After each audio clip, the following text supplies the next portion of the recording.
Kif qed joqrob il-bidu tal-istaġun tal-lampuki, il-Gvern se jagħti lis-sajjieda dilettanti numru ta' rimji u ċimi tal-lampuki madwar il-kosta ta' Malta u Għawdex u bekk issa dawn jistgħu jibdew jagħmlu din is-sajda tradizzjonali.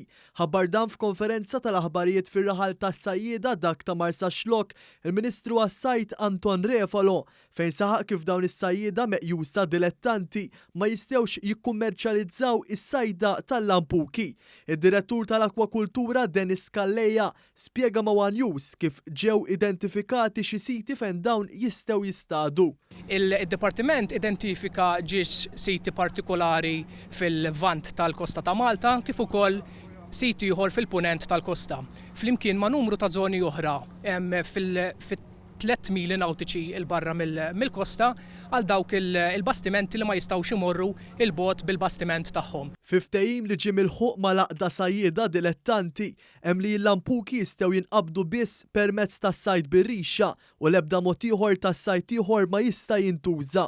Hawnhekk intqal ukoll li kull rimja tad-dilettanti ma jistax ikollha aktar minn 30 ċima. Il-Ministru Refolo qal kif din id-darba l-Gvern ħaseb ukoll f'dawn it-tip ta' sajjieda Maltin u Għawdxin. Għaliex qegħdin nifirxu f'da settur illi mhux biss illi sajjieda illi jaħdmu b'mod kummerċjali imma anke dilettanti.